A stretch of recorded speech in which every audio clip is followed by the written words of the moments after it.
নমস্কার, টিএনও নিউজে আপনাদের স্বাগত। আমি এআই নিউজ অ্যাঙ্কার পাখি।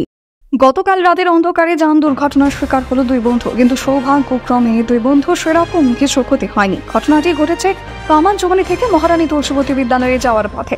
উল্টো দিক থেকে একটি বোলেরো গাড়ি খুব দ্রুত গতিতে এসে ইকো গাড়িটিতে সজোরে ধাক্কা মেরে রবীন্দ্র ভবনের রাস্তার দিকে চলে যায়। এই ঘটনার ফলে ইকো গাড়িটির জানালার কাঁচ ভেঙে উল্টিয়ে পড়ে যায় এবং দুই বন্ধু নিজেদেরকে বাঁচিয়ে গাড়ি থেকে বের হয়।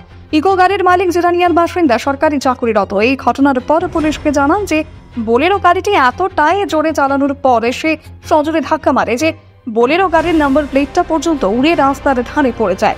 ওই নম্বর প্লেটের সহায়তা ও রাস্তার সিসি ফুটেজের সহায়তায় পুলিশকে ওই বোলেরো গাড়ির চালককে ধরারও আবেদন জানান দুই বন্ধু, কারণ ওনাদের বক্তব্য ওনারা অল্পতে রক্ষা পেয়েছেন। তাছাড়া ইকো গাড়িটি মাত্র 4 মাস আগে কিনেছিলেন বলেও তিনি জানান।